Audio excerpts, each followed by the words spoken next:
Raspberry Pi, a computer that fits in the palm of your hand with a price tag as low as $5. The idea was born in 2006 and the first commercial unit was launched in 2012. And since then, it's evolved into one of the best-selling computers in the world. It's named Raspberry because computer companies like to name themselves after fruit, and Pi for the Python programming language. Not only is the computer tiny, but it can also be quite powerful, with a quad-core processor and up to 8 gigabytes of RAM. They're great for building your own IoT prototypes, robots, security cameras, web servers, and many other fun projects. When you unbox your Raspberry Pi 4, you'll notice a bunch of little chips and connectors. In the center, we have our CPU and RAM. That is the brain of the operation. Nearby is the Wi-Fi Bluetooth module that can wirelessly connect to the outside world. At the top, we have a general-purpose input-output connector for connecting other electrical devices. To the right, we have an Ethernet connection along with 4 USB ports. On the bottom, we have an audio jack to connect speakers or headphones,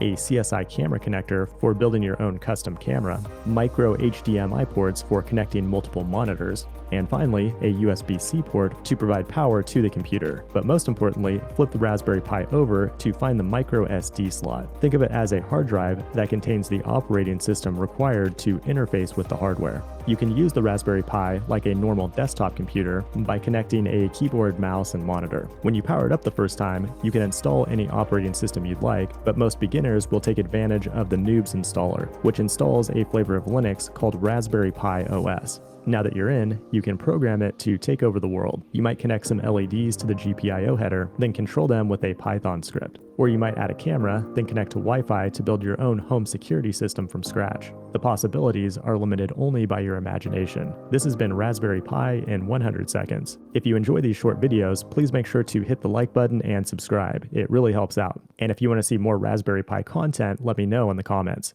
Thanks for watching, and I will see you in the next one.